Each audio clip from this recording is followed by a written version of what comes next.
الله أكبر.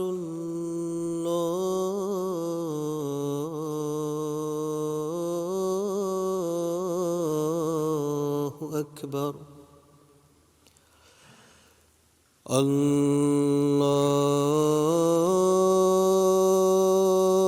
الله أكبر.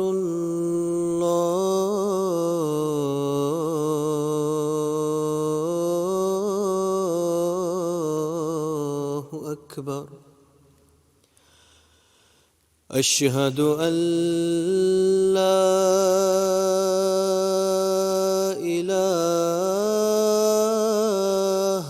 إلا الله.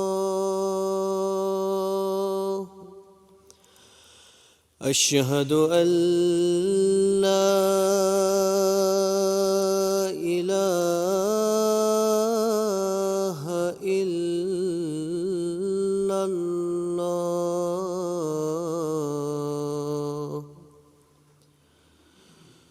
أشهد أن محمدًا رسول الله.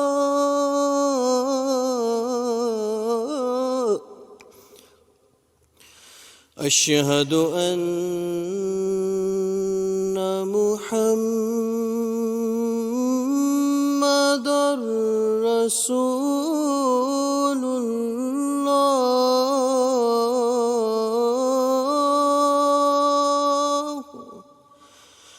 أشهد أن محمدًا رسول الله.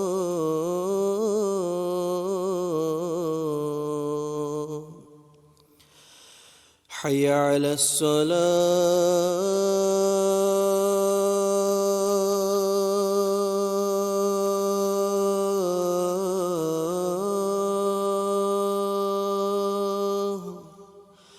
حي على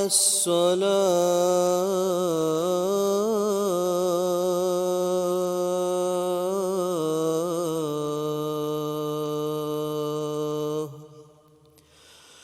حي على الفلاح.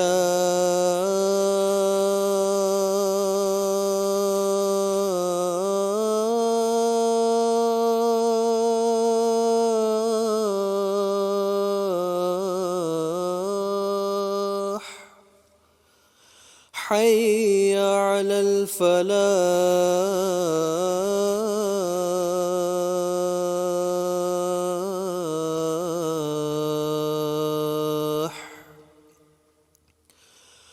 الله أكبر.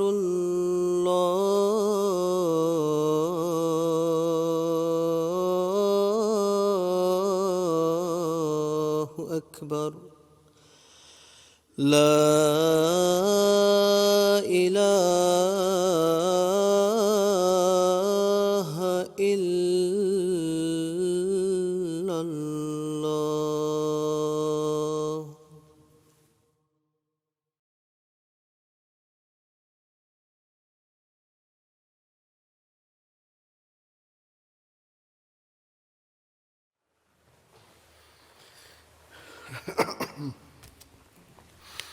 السلام علیکم ورحمۃ اللہ.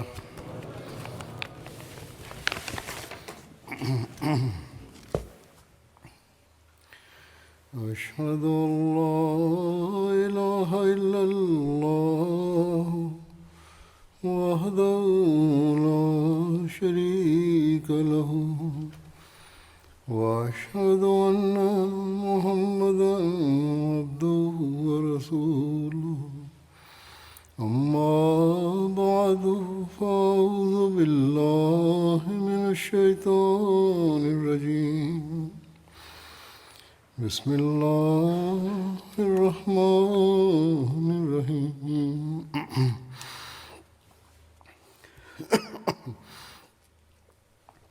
الحمد لله رب العالمين الرحمن الرحيم مالك يوم الدين إياك نعبد وإياك نستعين اهدنا الصراط المستقيم صراط الذين أنعمت عليهم غير المغضوب عليهم ولا الضالين.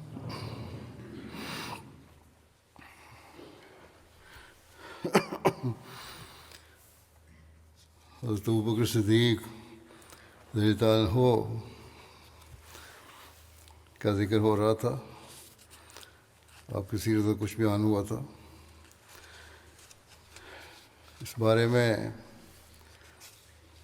جو روایات ہیں اس میں یہ بھی ہے کہ آپ حسب و نسب کے ماہر تھے اور شعری ذوق بھی رکھنے والے تھے.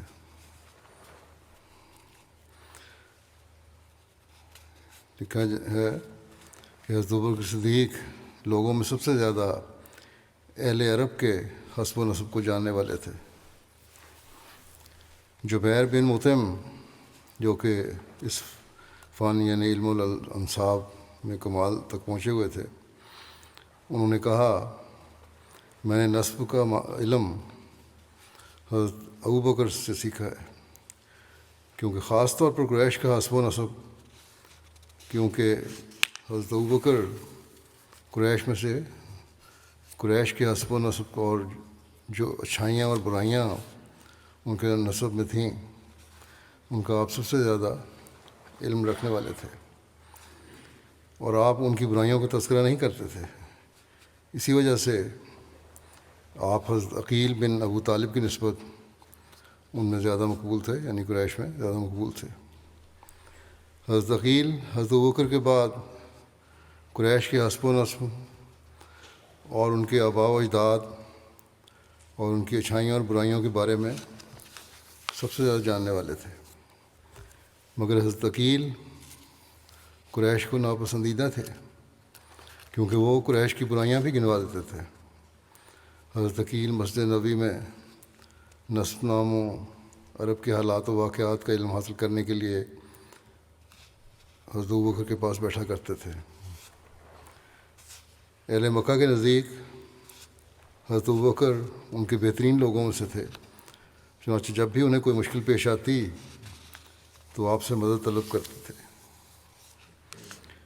بیان ہوا ہے کہ حضرت ابوبکر کو انصاب عرب بالخصوص قریش کے نسب کا علم سب سے زیادہ ہے. چنانچہ جب قریش کے شعراء نے حضرت صلی اللہ علیہ وسلم کی حج میں اشعار کہے تو حضرت حسان بن ثابت کے سپرد یہ خدمت ہوئی کہ وہ اشعار میں ہی ان کی حج کا جواب دیں. حضرت حسان جب حضرت صلی اللہ علیہ وسلم کی خدمت میں حاضر ہوئے تو آپ صلی اللہ علیہ وسلم نے انہیں فرمایا کہ تم قریش کی حج کیسے کہو گے جبکہ میں خود بھی قریش میں سے ہوں. اس پر حضرت حسان نے عرض کیا کہ یا رسول اللہ صلی اللہ علیہ وسلم، میں آپ کو ان سے ایسے نکال لوں گا جیسے آٹے سے بال یا مکھن سے بال نکال دیا جاتا ہے. اس پر آپ صلی اللہ علیہ وسلم نے انہیں فرمایا کہ تم حضرت ابوبکر کے پاس جاؤ اور ان سے قریش کے نسب کے بارے میں پوچھ لیا کرو. حضرت حسان کہتے تھے کہ پھر میں اشعار لکھنے سے پہلے حضرت ابوبکر کی خدمت میں حاضر ہوتا اور وہ میری قریش کے مردوں اور عورتوں کے بارے میں رہنمائی فرماتے. چنانچہ جب حضرت حسان کے یہ اشعار مکہ جاتے تو مکے والے کہتے کہ ان اشعار کے پیچھے ابوبکر کی رہنمائی اور مشورہ شامل ہے.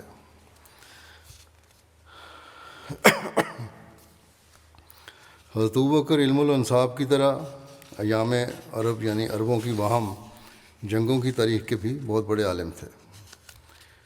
اسی طرح حضرت ابوبکر گو کے باقاعدہ شاعر تو نہ تھے لیکن شعری ذوق خوب تھا.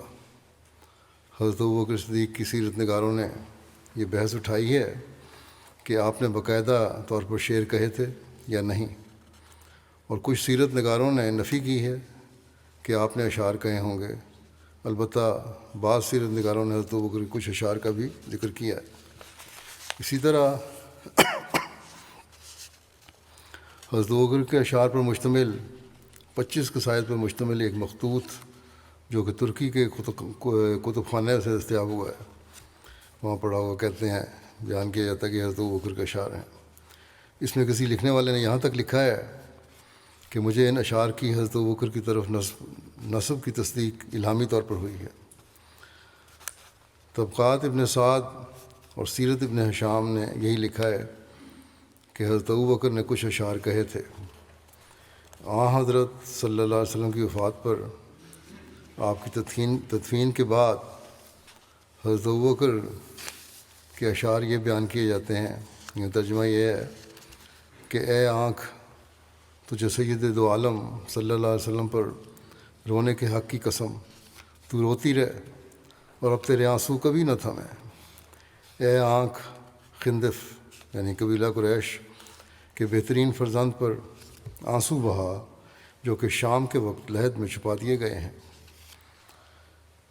پس بادشاہوں کے بادشاہ، بندوں کے والی اور عبادت کرنے والوں کے رب کا آپ صلی اللہ علیہ وسلم پر درود ہو۔ پس حبیب کے بچھڑ جانے کے بعد اب کیسی زندگی، 10 جہانوں کو زینت بخشنے والی ہستی کی جدائی کے بعد کیسی آراستگی۔ بس جس طرح ہم سب زندگی میں بھی ساتھ ہی تھے، کاش موت بھی ہم سب کو ایک ساتھ گھیرے میں لے لیتی۔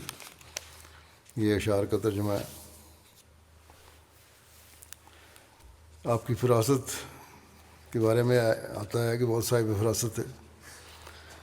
حضرت ابو سعید خدری نے بیان کیا کہ نبی صلی اللہ علیہ وسلم نے فرمایا کہ اللہ تعالیٰ نے ایک بندے کو اختیار دیا ہے، دنیا کا یا اس کا جو اس اللہ کے پاس ہے، تو اس نے جو اللہ کے پاس ہے اس کو پسند کیا ہے۔ اس پر حضرت ابوبکر رضی اللہ تعالیٰ عنہ رو پڑے، تو میں نے اپنے دل میں کہا، اس بزرگ کو کیا بات رلا رہی ہے؟ اگر اللہ تعالیٰ نے بندے کو دنیا یا جو اس کے پاس ہے پسند کرنے کے متعلق اختیار دیا ہے، تو پھر اس نے جو اللہ کے عز و جل کے پاس ہے اسے چن لیا ہے۔ تو رسول اللہ صلی اللہ علیہ وسلم ہی وہ بندے تھے، اور حضرت ابوبکر ہم سب سے زیادہ علم رکھتے تھے۔ آپ صلی اللہ علیہ وسلم نے فرمایا، ابوبکر مت رو۔ آگے روایت میں آتا ہے ان کی کہ آپ صلی اللہ علیہ وسلم نے فرمایا، ابوبکر مت رو، یقیناً تمام لوگوں میں سب سے بڑھ کر مجھ سے نیکی کرنے والا اپنی رفاقت اور اپنے مال کے ذریعے ابوبکر ہی ہے۔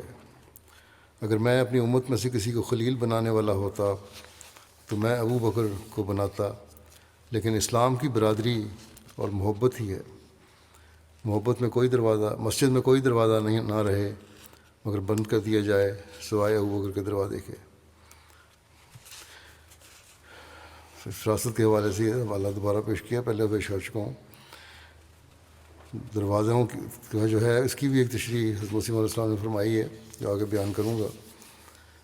بہرحال حضرت مسلم موعود اسی واقعہ کا ذکر کرتے ہوئے فرماتے ہیں کہ جب رسول کریم صلی اللہ علیہ وسلم کی زندگی کے آخری ایام آئے تو ایک دن آپ تقریر کے لیے کھڑے ہوئے اور صحابہ سے مخاطب ہو کر فرمایا، اے لوگو، اللہ تعالیٰ کا ایک بندہ ہے، اس کو اس کے خدا نے مخاطب کیا اور کہا، اے میرے بندے، میں تجھے اختیار دیتا ہوں کہ چاہے تو دنیا میں رہے اور چاہے تو میرے پاس آ جا۔ اس پر اس بندے نے خدا کے قرب کو پسند کیا۔ جب رسول کریم صلی اللہ علیہ وسلم نے یہ فرمایا تو حضرت ابوبکر رو پڑے۔ حضرت عمر کہتے ہیں، یہاں حضرت عمر کے والے سے بات ہو رہی ہے، حضرت عمر کہتے ہیں کہ مجھے ان کا رونا دیکھ کر سخت غصہ آیا کہ رسول کریم صلی اللہ علیہ وسلم تو کسی بندے کا واقعہ بیان فرما رہے ہیں کہ اللہ تعالیٰ نے اسے اختیار دیا کہ وہ چاہے تو دنیا میں رہے اور چاہے تو خدا تعالیٰ کے پاس چلا جائے، اور اس نے خدا تعالیٰ کے قرب کو پسند کیا، یہ بوڑھا کیوں رو رہا ہے؟ مگر حضرت ابوبکر کی اتنی ہچکی بندھی وہ کسی طرح رکنے میں ہی نہیں آتی تھی۔ آخر آپ صلی اللہ علیہ وسلم نے فرمایا، ابوبکر سے کہ ابوبکر سے مجھے اتنی محبت ہے کہ کہ اگر خدا کے سوا کسی کو خلیل بنانا جائز ہوتا تو میں ابو بکر کو بناتا۔ حضرت عمر فرماتے ہیں کہ جب رسول کریم صلی اللہ علیہ وسلم کچھ دنوں کے بعد وفات پا گئے تو اس وقت ہم نے سمجھا کہ ابو بکر کا رونا سچا تھا اور ہمارا غصہ بے وقوفی کی علامت تھا۔ حضرت مسیح علیہ والسلام فرماتے ہیں کہ حضرت ابو بکر جن کو قرآن مجید کا یہ فہم ملا تھا کہ جب رسول کریم صلی اللہ علیہ وسلم نے یہ آیت الیوم اکملت لکم دینکم واتممت علیکم نعمتی پڑھی تو حضرت ابو بکر رو پڑے۔ کسی نے پوچھا کہ بوڑھا کیوں روتا ہے؟ تو آپ نے کہا کہ مجھے اس آیت سے، یعنی حضرت ابو بکر نے کہا کہ مجھے اس آیت سے پیغمبر خدا رسول اکرم صلی اللہ علیہ وسلم کی وفات کی بو آتی ہے۔ انبیاء علیہ السلام فرماتے ہیں کہ انبیاء علیہ السلام بطور حکام کے ہوتے ہیں، جیسے بندوبست کا ملازم جب اپنا کام کر چکتا ہے تو وہاں سے چل دیتا ہے، اسی طرح انبیاء علیہ السلام جس کام کے واسطے دنیا میں آتے ہیں جب اس کو کر لیتے ہیں تو پھر وہ اس دنیا سے رخصت ہو جاتے ہیں۔ پس جب الیوم اکملت لکم دینکم کی صدا پہنچی تو حضرت ابوبکر نے سمجھ لیا کہ یہ آخری صدا ہے۔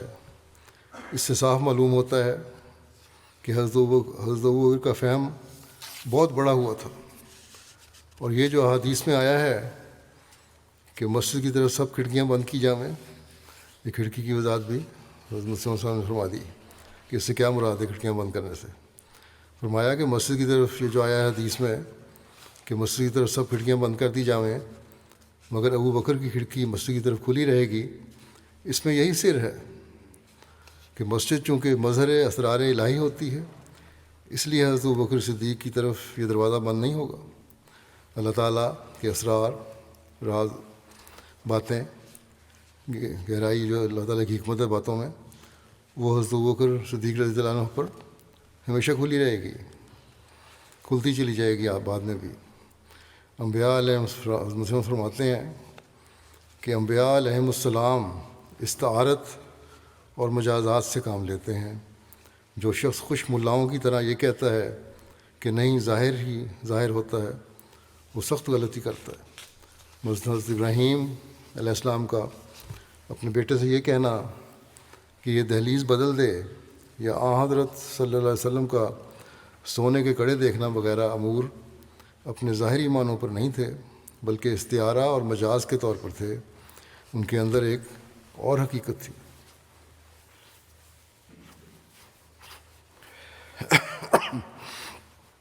حضرت مسیح علیہ السلام فرماتے ہیں کہ غرض مدعا یہی تھی کہ حضرت ابوبکر کو فہم قرآن سب سے زیادہ دیا گیا تھا، اس لیے حضرت ابوبکر نے استدلال کیا۔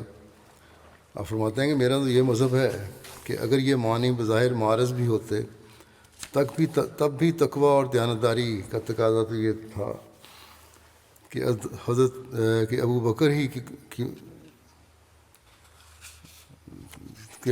کی مانتے، یعنی لوگ انہیں کی بات مانتے، مگر یہاں تو ایک لفظ بھی قرآن مجید میں ایسا نہیں ہے جو حضرت ابو بکر کے معنوں کا معارض ہو۔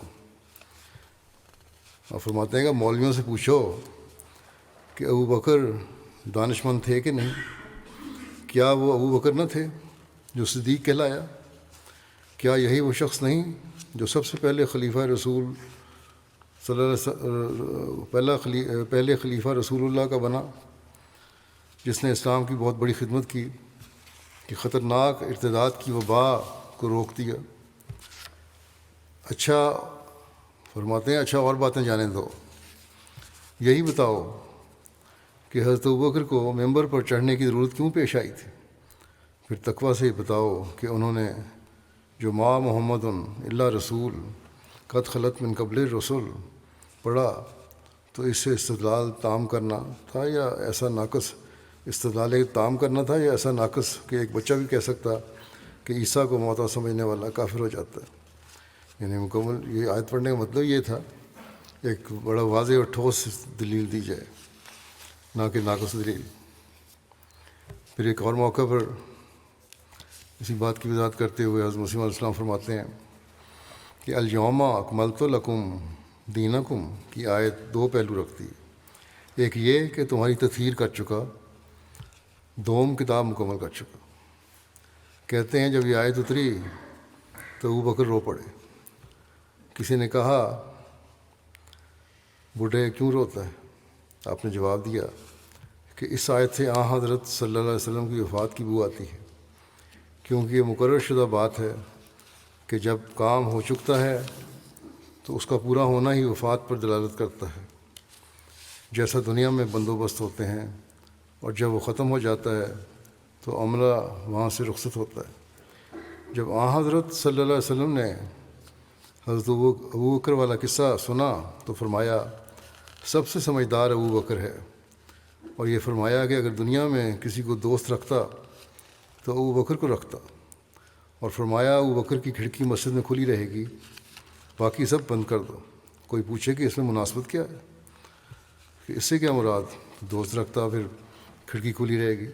تو فرمایا کہ یاد رکھو، مناسبت بیان فرما رہے ہیں کہ یاد رکھو کہ مسجد خانہ خدا ہے جو سرچشمہ ہے تمام حقائق و معارف کا۔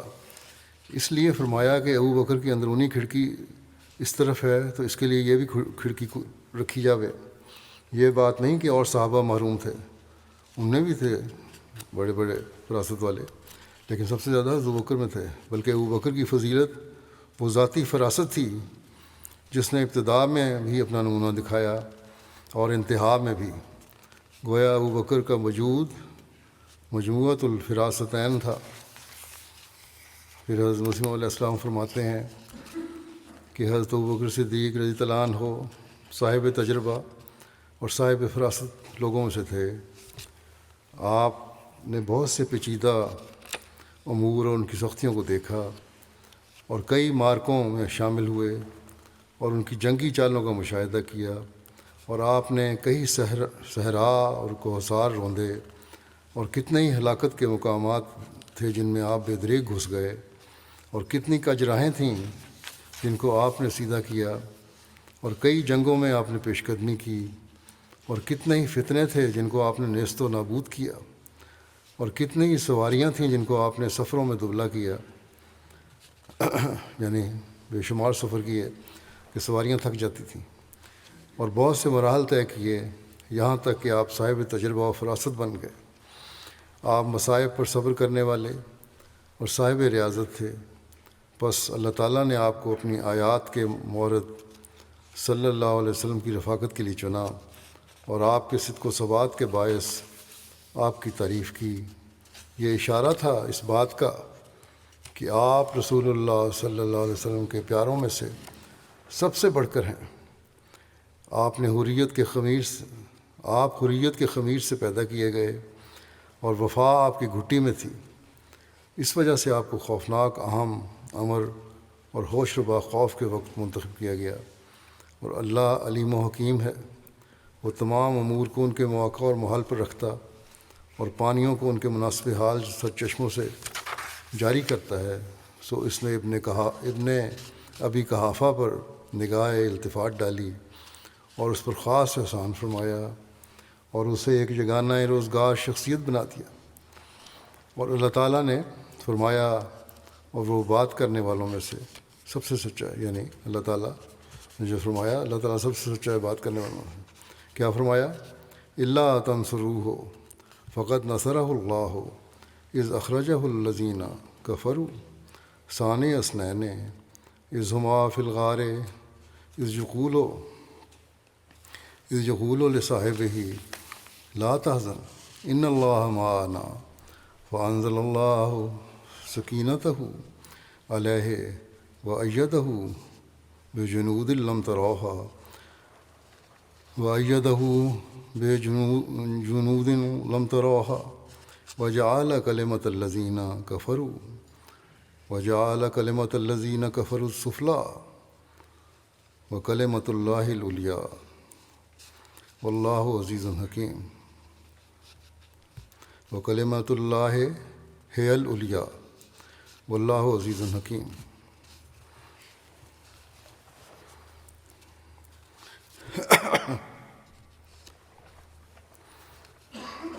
اور اگر تم اور اگر تم اس رسول کی مدد نہ بھی کرو تو اللہ پہلے بھی اس کی مدد کر چکا ہے جب اسے ان لوگوں نے جنہوں نے کفر کیا وطن سے نکال دیا تھا، اس حال میں کہ وہ دو میں سے ایک تھا جب وہ دونوں غار میں تھے، اور وہ اپنے ساتھی سے کہہ رہا تھا کہ غم نہ کر، یقیناً اللہ ہمارے ساتھ ہے۔ بس اللہ نے اس پر اپنی سکینت نازل کی اور اس کی ایسے لشکروں سے مدد کی جن کو تم نے کبھی نہیں دیکھا، اور اس نے ان لوگوں کی بات نیچی کر دکھائی جنہوں نے کفر کیا تھا، اور بات اللہ ہی کی غالب ہوتی ہے، اور اللہ کامل غلبے والا اور بہت حکمت والا ہے۔ حضرت بکر کو تعبیر الرؤیا کا فن بھی بہت آتا تھا۔ لکھا ہے کہ علم تعبیر میں حضرت بکر صدیق بڑا ملکہ رکھتے تھے۔ علم تعبیر میں آپ کو سب سے زیادہ فوقیت حاصل تھی، یہاں تک کہ حضور سرور کائنات صلی اللہ علیہ وسلم کے عہد مبارک میں آپ خوابوں کی تعبیر بتایا کرتے تھے۔ امام محمد بن سیرین فرماتے ہیں کہ رسول اللہ صلی اللہ علیہ وسلم کے بعد حضرت ابوبکر صدیق سب سے بڑے معبر تھے۔ حضرت ابوبکر صدیق رضی اللہ عنہ کی بیان کردہ چند خوابوں کی تعبیریں بیان کی جاتی ہیں۔ حضرت ابن عباس بیان کرتے ہیں کہ احد سے واپسی کے موقع پر ایک شخص نبی صلی اللہ علیہ وسلم کے پاس آیا اور عرض کیا، یا رسول اللہ، میں نے خواب میں ایک بادل دیکھا ہے جس سے گھی اور شہد ٹپک رہا تھا، اور میں نے دیکھا کہ لوگ اپنے ہاتھوں میں اس سے لے رہے تھے، کوئی زیادہ لینے والا، کوئی تھوڑا لینے والا، اور میں نے ایک رسی دیکھی جو آسمان تک پہنچی ہوئی تھی، اور میں نے آپ صلی اللہ علیہ وسلم کو دیکھا کہ آپ نے اسے پکڑا اور اس کے ذریعے اوپر چلے گئے۔ اس کے بعد ایک اور شخص نے اسے پکڑا اور وہ بھی اس کے ذریعے اوپر چلا گیا۔ اس کے بعد ایک اور شخص نے اسے پکڑا اور وہ بھی اوپر چلا گیا۔ پھر اس کے بعد ایک اور شخص نے اس رسی کو پکڑا اور وہ ٹوٹ گئی، پھر اس کے لیے جوڑ دی گئی اور وہ اس کے ذریعے اوپر چڑھ گیا۔ حضرت ابوبکر رضی اللہ عنہ نے رسول اللہ صلی اللہ علیہ وسلم سے عرض کیا، یا رسول اللہ صلی اللہ علیہ وسلم، مجھے اس کی تعبیر کرنے دیجیے، اجازت ہو تو میں تعبیر کروں۔ آپ صلی اللہ علیہ وسلم نے فرمایا، اس کی تعبیر کرو۔ تو حضرت ابوبکر نے کہا کہ سایہ کرنے والا بادل تو اسلام ہے، اور جو شہد اور گھی اس میں سے ٹپک رہا تھا وہ قرآن ہے۔ اس کی شیرینی اور اس کی لطافت، اور لوگ اس سے جو شہد اور گھی لے رہے ہیں، اس سے مراد قرآن حاصل کرنے والا ہے، یعنی قرآن کریم کا علم حاصل کرنے والا، زیادہ یا تھوڑا۔ اور وہ رسی جو آسمان تک پہنچی ہوئی ہے تو وہ حق ہے جس پر آپ صلی اللہ علیہ وسلم ہیں۔ آپ صلی اللہ علیہ وسلم نے اس کو لیا اور اس کے ذریعے آپ بلند ہو گئے۔ پھر آپ صلی اللہ علیہ وسلم کے بعد اس کو ایک اور آدمی لے گا اور اس کے لیے اس کے ذریعہ بلند ہوگا۔ پھر ایک اور، وہ بھی اس کے ذریعے بلند ہوگا۔ پھر ایک اور وہ منقطع ہو جائے گی، پھر اس کے لیے جوڑی جائے گی اور وہ اس کے ذریعے بلند ہوگا۔ آپ صلی اللہ علیہ وسلم نے فرمایا، تم نے کچھ صحیح کہا اور کچھ غلطی کی ہے۔ حضرت ابوبکر نے عرض کیا، یا رسول اللہ، میں آپ صلی اللہ علیہ وسلم کو قسم دیتا ہوں، آپ مجھے ضرور بتائیے جو میں نے ٹھیک کہا اور جو میں نے غلطی کی ہے۔ نبی صلی اللہ علیہ وسلم نے فرمایا، ابوبکر قسم نہ دو، یعنی آپ نہیں چاہتے تھے کہ جو تعبیر صحیح تعبیر ہے واضح طور پر جو ہو وہ بتائی جائے اس وقت، اس لیے آپ نے فرمایا قسم نہ دو، بس ٹھیک ہے، جتنی تم نے کر دیا وہی کافی ہے۔ ابن شہاب سے مروی ہے کہ نبی کریم صلی اللہ علیہ وسلم نے ایک خواب دیکھا۔ اس خواب کو حضرت ابوبکر کے سامنے بیان کرتے ہوئے آپ صلی اللہ علیہ وسلم نے فرمایا کہ میں نے خواب میں دیکھا ہے کہ جیسے میں اور تم ایک زینے پر چڑھے ہوں اور میں تم سے 2.5 سیڑھی آگے بڑھ گیا ہوں۔ انہوں نے کہا خیر ہے یا رسول اللہ صلی اللہ علیہ وسلم، اللہ آپ کو اس وقت تک باقی رکھے گا کہ آپ اپنی آنکھوں سے وہ چیز دیکھ لیں جو آپ کو مسرور کرے اور خوش کرے اور آپ کی آنکھوں کو ٹھنڈا کرے۔ آپ نے ان کے سامنے اسی طرح 3 مرتبہ دہرایا۔ تیسری مرتبہ فرمایا کہ اے ابو بکر، میں نے خواب دیکھا کہ جیسے میں اور تم ایک زینے پر چڑھے، میں تم سے 2.5 سیڑھی آگے بڑھ گیا۔ انہوں نے کہا یا رسول اللہ صلی اللہ علیہ وسلم، اللہ آپ کو اپنی رحمت و مغفرت کی طرف اٹھا لے گا اور میں آپ کے بعد 2.5 سال تک زندہ رہوں گا۔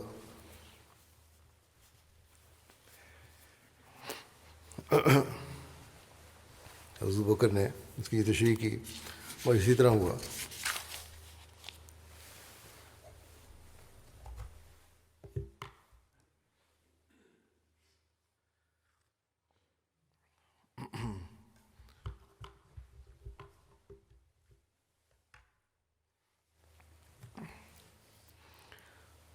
حضرت نبی کریم صلی اللہ علیہ وسلم کی زوجہ مطہرہ حضرت عائشہ بیان کرتی ہیں کہ میں نے خواب میں ایک حجرے میں 3 چاند گرتے ہوئے دیکھے، اپنے حجرے میں 3 چاند گرتے ہوئے دیکھے۔ تو میں نے اپنی خواب اپنے والد حضرت ابوبکر صدیق کے سامنے بیان کی۔ جب رسول اللہ صلی اللہ علیہ وسلم کی وفات ہوئی اور آپ صلی اللہ علیہ وسلم کی تدفین حضرت عائشہ کے حجرے میں عمل میں آئی تو حضرت ابوبکر نے آپ سے کہا یہ تمہارے چاندوں میں سے ایک ہے اور یہ ان میں سے بہترین ہے۔ حضرت عبد الرحمن بن ابی لیلہ رضی اللہ تعالیٰ عنہ بیان کرتے ہیں کہ رسول کریم صلی اللہ علیہ وسلم نے فرمایا کہ میں نے دیکھا کہ کالی بکریوں کا ریوڑ میری پیروی کر رہا ہے اور ان کے پیچھے خاکستری رنگ کی بکریوں کا ریوڑ ہے۔ اس پر حضرت ابوبکر رضی اللہ عنہ نے کہا کہ یا رسول اللہ صلی اللہ علیہ وسلم، یہ عرب آپ کی پیروی کریں گے اور پھر عجم ان کی پیروی کریں گے۔ رسول اللہ صلی اللہ علیہ وسلم نے فرمایا کہ فرشتے نے بھی یہی تعبیر کی ہے۔ تو خوابوں کا ذکر تھا۔ اب یہ ذکر ہے کہ مردوں میں سب سے پہلے مسلمان کون تھا، تو اس بارے میں یہی ہے کہ حضرت ابوبکر، یہی کہا جاتا ہے۔ حضرت عمار بن یاسر کہتے تھے کہ میں نے رسول اللہ صلی اللہ علیہ وسلم کو ایسے ابتدائی زمانے میں دیکھا جب کہ آپ صلی اللہ علیہ وسلم کے ساتھ صرف 5 غلام اور 2 عورتیں اور حضرت ابوبکر تھے۔ حضرت مرزا بشیر احمد صاحب نے اپنی تصنیف سیرت خاتم النبیین میں تفصیلی نوٹ لکھا ہے، جس میں وہ لکھتے ہیں، یہ بحث کی ہے انہوں نے، کہ سب سے پہلے نبی کریم صلی اللہ علیہ وسلم پر کون ایمان لایا تھا۔ چنانچہ آپ لکھتے ہیں کہ حضرت صلی اللہ علیہ وسلم نے جب اپنے مشن کی تبلیغ شروع کی تو سب سے پہلے ایمان لانے والی حضرت خدیجہ تھیں، جنہوں نے ایک لمحہ کے لیے بھی تردد نہیں کیا۔ حضرت خدیجہ کے بعد مردوں میں سب سے پہلے ایمان لانے والوں کے متعلق مورخین میں اختلاف ہے۔ بعض حضرت ابوبکر عبداللہ بن ابی قحافہ کا نام لیتے ہیں، بعض حضرت علی کا جن کی عمر اس وقت صرف 10 سال کی تھی، اور بعض حضرت صلی اللہ علیہ وسلم کے آزاد کردہ غلام حضرت زید بن حارثہ کا۔ مگر ہمارے نزدیک یہ جھگڑا فضول ہے۔ حضرت علی اور زید بن حارثہ حضرت صلی اللہ علیہ وسلم کے گھر کے آدمی تھے اور آپ کے بچوں کی طرح آپ کے ساتھ رہتے تھے۔ حضرت صلی اللہ علیہ وسلم کا فرمانا تھا اور ان کا ایمان لانا تھا، یعنی جو صلی اللہ علیہ وسلم نے فرما دیا اس پہ ان کو یقین تھا اور ایمان تھا۔ اس لیے یہ کہنا کہ ہم ایمان لائے تو یہ کوئی ایسی بات نہیں، کیونکہ ان کی عمر چھوٹی تھی اور گھر کے فرد تھے، بلکہ ان کی طرف سے تو شاید کسی قولی اقرار کی ضرورت بھی نہیں تھی، بس ان کا نام بیچ میں لانے کی ضرورت نہیں۔ اور جو باقی رہے ان سب میں سے حضرت ابوبکر رضی اللہ عنہ مسلمہ طور پر مقدم اور سابق بالایمان تھے۔ حضرت ابوبکر اپنی شرافت اور قابلیت کی وجہ سے قریش میں بہت مکرم و معزز تھے، اور اسلام میں تو ان کا وہ رتبہ حاصل ہوا جو کسی اور صحابی کو حاصل نہیں تھا۔ حضرت ابوبکر نے ایک لمحہ کے لیے بھی حضرت صلی اللہ علیہ وسلم کے دعوے میں شک نہیں کیا، بلکہ سنتے ہی قبول کیا، اور پھر انہوں نے اپنی ساری توجہ اور اپنی جان اور مال کو حضرت صلی اللہ علیہ وسلم کے لائے ہوئے دین کی خدمت میں وقف کر دیا۔ حضرت صلی اللہ علیہ وسلم اپنے صحابہ میں ابوبکر کو زیادہ عزیز رکھتے تھے، اور آپ کی وفات کے بعد وہ آپ کے پہلے خلیفہ ہوئے۔ اپنی خلافت کے زمانے میں انہوں نے بے نظیر قابلیت کا ثبوت دیا۔ حضرت ابوبکر کے متعلق یورپ کا ایک مشہور مستشرق اسپرنگر لکھتا ہے کہ ابوبکر رضی اللہ عنہ کا آغاز اسلام میں محمد صلی اللہ علیہ وسلم پر ایمان لانا اس بات کی سب سے بڑی دلیل ہے کہ محمد صلی اللہ علیہ وسلم خواہ دھوکہ کھانے والے ہوں مگر دھوکہ دینے والے ہرگز نہیں تھے، بلکہ صدق کے دل سے اپنے آپ کو خدا کا رسول یقین کرتے تھے۔ اور سر ولیم میور کو بھی اسپرنگر کی اس رائے سے کلی اتفاق ہے۔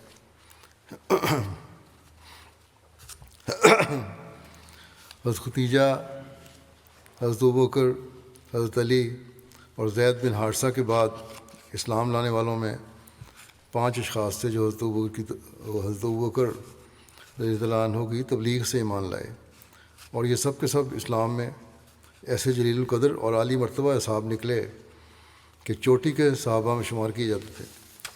ان کے نام یہ ہیں: اول حضرت عثمان بن عفان، دوسرے عبد الرحمن بن عوف، تیسرے سعد بن ابی وقاص، چوتھے زبیر بن عوام، پانچویں طلحہ بن عبید اللہ۔ یہ پانچوں اصحاب عشرہ مبشرہ میں سے ہیں، یعنی ان 10 اصحاب میں داخل ہیں جن کو حضرت صلی اللہ علیہ وسلم نے اپنی زبان مبارک سے خاص طور پر جنت کی بشارت دی تھی، اور جو آپ کے نہایت مقرب صحابی اور مشیر شمار ہوتے تھے۔ حضرت مسلم موعود رضی اللہ عنہ ایک موقع پر بیان کیا، جماعت کو مالی تحریک کرتے ہوئے کر رہے تھے، اس میں فرمایا، اس کو اس چیز سے بھی جوڑا اس واقعے کے ساتھ۔ آپ لکھتے ہیں کہ مومن ایسی تحریکوں پر گھبراتا نہیں، یعنی مالی تحریکوں پر یا قربانی کی تحریکوں پر، بلکہ خوش ہوتا ہے اور اس کو فخر ہوتا ہے کہ تحریک سب سے پہلے مجھ تک پہنچی۔ وہ ڈرتا نہیں بلکہ اس کو ناز ہوتا ہے، اور خدا تعالیٰ کا وہ شکریہ ادا کرتا ہے، اور سب سے زیادہ اس کی راہ میں قربانی کرتا ہے، اور درجہ بھی سب سے بڑھ کر پاتا ہے۔ کیا کوئی کہہ سکتا ہے کہ جو قربانیاں حضرت ابوبکر رضی اللہ عنہ نے کی یا جس خدمت کا ان کو موقع حاصل ہوا، وہ آرزو کرتے تھے کہ مجھے سب سے پہلے ان قربانیوں کو کیوں موقع ملا؟ کبھی انہوں نے سوچا ہوگا، خواہش کی ہوگی کیوں مجھے موقع ملا؟ انہوں نے تو بڑی خوشی کے ساتھ اپنے آپ کو خطرات میں ڈالا اور خدا کی راہ میں تکلیفیں اٹھائیں۔ اس لیے انہوں نے وہ درجہ پایا جو حضرت عمر بھی نہ پا سکے، کیونکہ جو پہلے ایمان لاتا ہے اس کو سب سے پہلے قربانیوں کا موقع ملتا ہے۔ حالانکہ خطرات حضرت عمر کے ایمان لانے کے وقت بھی تھے، تکلیفیں دی جاتی تھیں، نمازیں نہیں پڑھنے دیتے تھے، صحابہ وطنوں سے بے وطن ہو رہے تھے، پہلی ہجرت حبشہ جاری تھی، ترقیوں کا زمانہ ان کے ایمان لانے کے بہت بعد شروع ہوا، مگر پھر بھی جو مرتبہ حضرت ابوبکر کو ابتدا میں ایمان لانے اور ابتدا میں قربانیوں کا موقع میں اثر آنے کی وجہ سے حاصل ہوا، حضرت عمر اس کی برابری نہ کر سکے۔ یہی وجہ ہے کہ ایک دفعہ حضرت ابوبکر اور حضرت عمر کا اختلاف ہو گیا، تو آپ صلی اللہ علیہ وسلم نے فرمایا کہ تم لوگ جس وقت اسلام سے انکار کر رہے تھے اس وقت ابوبکر نے اسلام کو قبول کیا، اور جس وقت تم اسلام کی مخالفت کر رہے تھے اس نے اسلام کی مدد کی، اب تم اس کو کیوں دکھ دیتے ہو؟ تو ان کے پہلے ایمان لانے اور قربانیوں کا اظہار حضرت صلی اللہ علیہ وسلم نے فرمایا، حالانکہ تکلیفیں حضرت عمر نے بھی اٹھائی تھیں اور قربانیاں انہوں نے بھی دی تھیں، بس حضرت ابوبکر کو اس سبقت پر فخر حاصل تھا۔ کیا کوئی کہہ سکتا ہے کہ حضرت ابوبکر یہ چاہتے ہوں گے کہ کاش فتح مکہ کے وقت ان کو ایمان لانے کا موقع ملتا، بلکہ اگر دنیا کی بادشاہت کو بھی ان کے سامنے رکھ دیا جاتا تو حضرت ابوبکر اس کو نہایت حقیر بدلہ قرار دیتے اور منظور نہ کرتے، بلکہ وہ اس مرتبے کے معاوضے میں دنیا کی بادشاہت کو پاؤں سے ٹھوکر مارنے کی بھی تکلیف گوارا نہ کرتے۔ بس یہ ان کی قربانیوں کا صلہ تھا، اور اس طرح اللہ تعالیٰ صلہ دیتا ہے درجہ بدرجہ۔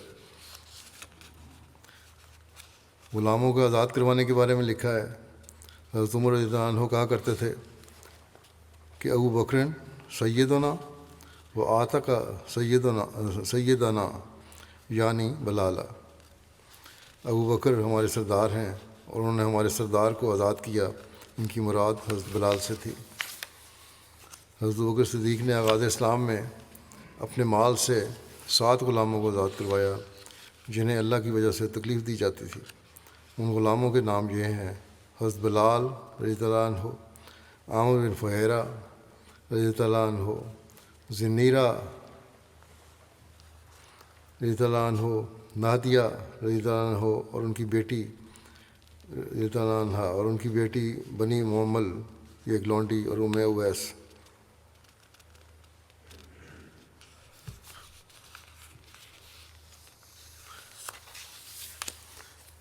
مخالف بھی حضرت عمر کی نیکی اور اخلاق فاضلہ کے قائل تھے۔ چنانچہ حضرت مسلم موعود رضی اللہ عنہ بیان فرماتے ہیں کہ ابو بکر جیسا انسان جس کا سارا مکہ ممنون احسان تھا، وہ جو کچھ کماتے تھے غلاموں کو آزاد کرانے میں خرچ کر دیتے تھے۔ آپ ایک دفعہ مکے کو چھوڑ کر جا رہے تھے کہ ایک رئیس آپ سے راستے میں ملا اور اس نے پوچھا، ابو بکر تم کہاں جا رہے ہو؟ آپ نے فرمایا، اس شہر میں اب میرے لیے امن نہیں ہے، میں اب کہیں اور جا رہا ہوں۔ اس رئیس نے کہا، تمہارے جیسا نیک آدمی اگر شہر سے نکل گیا تو شہر برباد ہو جائے گا، میں تمہیں پناہ دیتا ہوں، تم شہر چھوڑ کر نہ جاؤ۔ آپ اس رئیس کی پناہ میں واپس آ گئے۔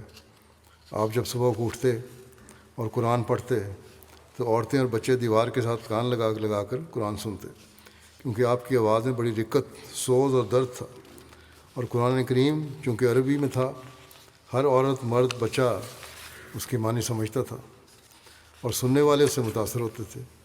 جب یہ بات پھیلی تو مکے میں شور پڑ گیا کہ اس طرح تو سب لوگ بے دین ہو جائیں گے۔ آخر لوگ اس رئیس کے پاس گئے اور اس سے کہا کہ تم نے اس کو پناہ میں کیوں لے رکھا ہے؟ اس رئیس نے آپ سے آ کر کہا کہ آپ اس طرح قرآن نہ پڑھا کریں، مکے کے لوگ اس سے ناراض ہوتے ہیں۔ حضرت ابوبکر نے فرمایا، پھر آپ اپنی پناہ واپس لے لیں، میں تو اس سے باز نہیں آ سکتا۔ چنانچہ اس رئیس نے اپنی پناہ واپس لے لی۔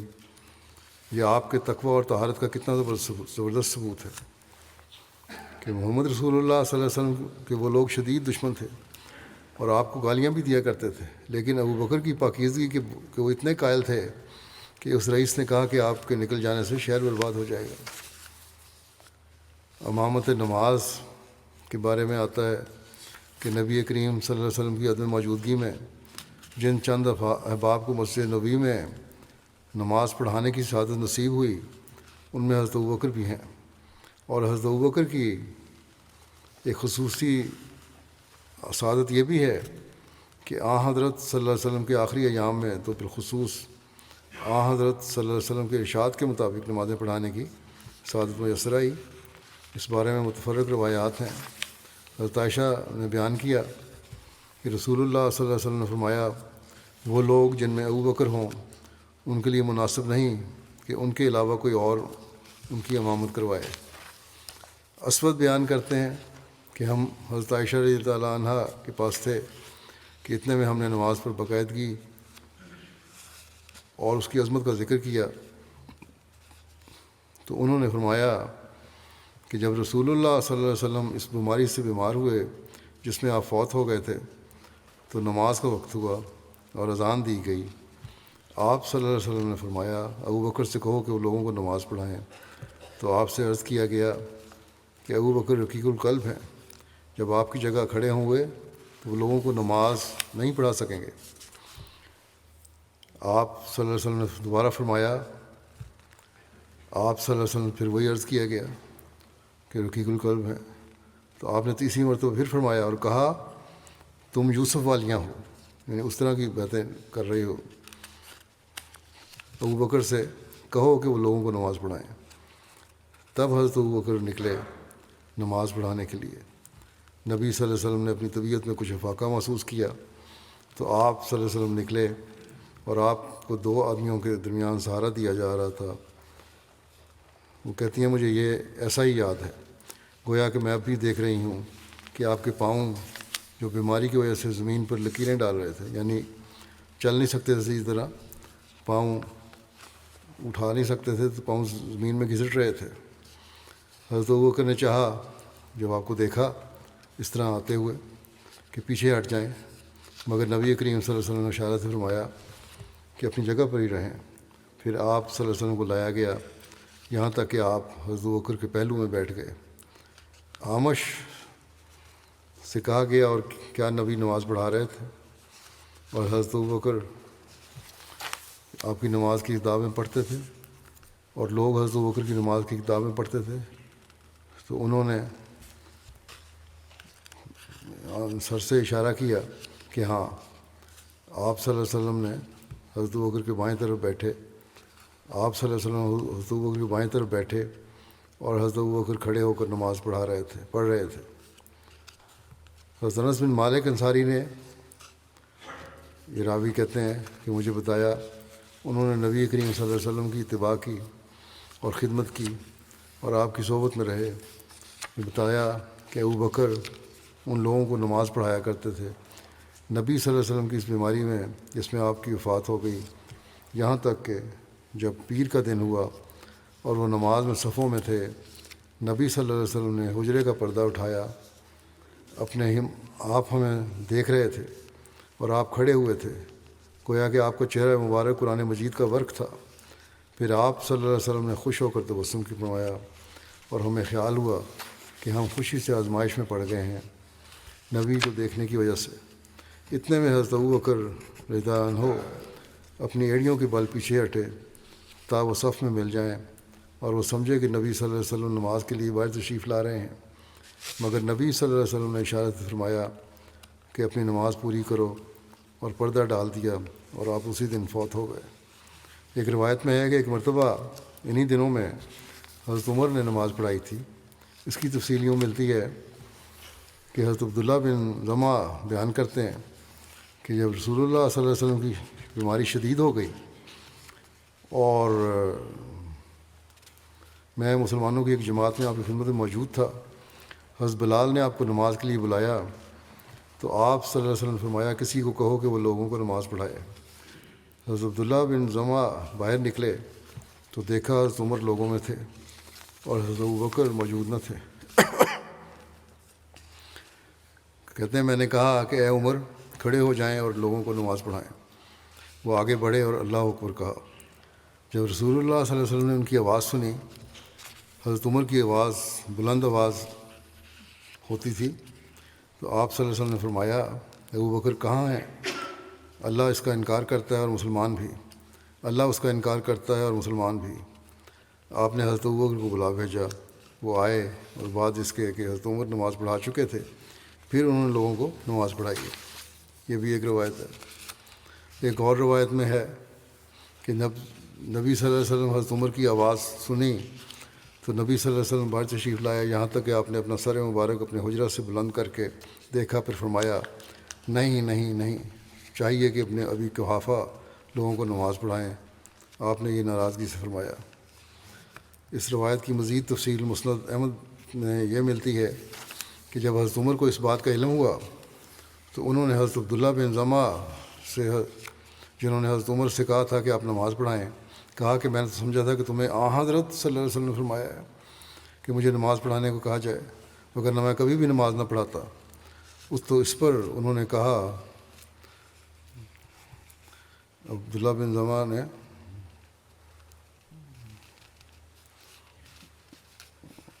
کہ نہیں، میں نے جب دیکھا کہ حضرت ابوبکر نظر نہیں آ رہے تو خود ہی یہ سوچا کہ اس کے بعد آپ ہی نماز پڑھانے کے اہل ہیں، اس لیے میں نے خود آپ کی خدمت میں نماز پڑھانے کی درخواست کی تھی، مجھے براہ راست نہیں کہا گیا تھا۔ یہ مسند کی روایت ہے۔ آپ کی شفقت اولاد کے بارے میں لکھنے والے لکھتے ہیں، ایک مصنف نے لکھا ہے کہ حضرت ابوبکر کو اپنی اولاد سے بہت محبت تھی. اپنے قول و عمل سے وہ اکثر اس بات کا اظہار بھی کرتے رہتے تھے. بڑے صاحبزادے حضرت عبدالرحمن الگ مکان میں رہتے تھے، لیکن ان کے گھر کا خرچ حضرت ابوبکر نے اپنے ذمہ لے رکھا تھا. حضرت ابوبکر کی بڑی صاحبزادی حضرت اسماء کی شادی حضرت زبیر بن عوام سے ہوئی تھی. وہ شروع میں بہت تنگ دست تھے. گھر میں کوئی خادم یا خادمہ رکھنے کی مقدرت نہ تھی، اس لیے حضرت اسماء کو بہت کام کرنا پڑتا. وہ آٹا گوندتی تھیں، کھانا پکاتی تھیں، پانی بھرتی تھیں، ڈول سیتی تھیں، اور کافی فاصلے سے کھجور کی گٹھلیاں سر پر لاد کر لاتی تھیں، یہاں تک کہ گھوڑے کو چارہ بھی کھلاتی تھیں. حضرت ابوبکر صدیق کو جب ان حالات کا علم ہوا تو انہوں نے ایک خادم بھیجا جو گھوڑے کو چارہ کھلاتا اور اس کی دیکھ بھال کرتا تھا. حضرت اسماء کہتی ہیں کہ خادم بھیج کر گویا ابا جان نے مجھے آزاد کر دیا. حضرت عبداللہ بن ابوبکر کو اپنی بیوی عاتکہ سے محبت تھی. ایک اور واقعہ لکھا ہے، اس کی وجہ سے انہوں نے جہاد پر جانا چھوڑ دیا تھا. حضرت ابوبکر کو یہ برداشت نہ کر سکتے تھے. انہوں نے حضرت عبداللہ کو حکم دیا کہ تم بیوی کی وجہ سے جہاد پہ جانا چھوڑ دیے تو اسے طلاق دے دو. تو انہوں نے اس کی حکم کی تعمیل تو کر دی، لیکن عاتکہ کے فراق میں بڑے پردرد اشعار کہے. حضرت ابوبکر کے کانوں تک یہ اشعار پہنچے تو ان کا دل پسیج گیا اور انہوں نے حضرت عبداللہ کو رجوع کرنے کی اجازت دے دی. حضرت براء نے بیان کیا کہ میں حضرت ابوبکر کے ساتھ ان کے گھر والوں کے پاس اندر داخل ہوا تو دیکھا کہ ان کی بیٹی حضرت عائشہ لیٹی ہوئی ہیں. انہیں بخار ہو گیا تھا. میں نے دیکھا کہ انہوں نے یعنی حضرت ابوبکر نے حضرت عائشہ کے رخسار پر بوسہ دیا اور کہا اور ان کی طبیعت پوچھی کہ اے بیٹی تم کیسی ہو. یہ ذکر انشاءاللہ آئندہ بھی بیان ہوگا. کچھ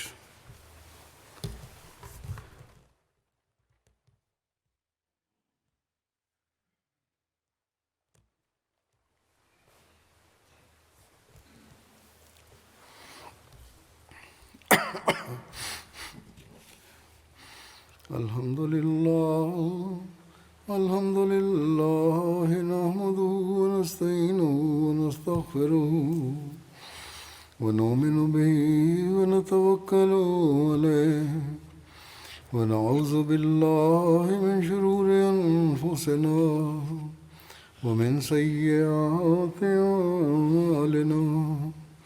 من يهده الله فلا مضل له ومن يضلل فلا هادي له.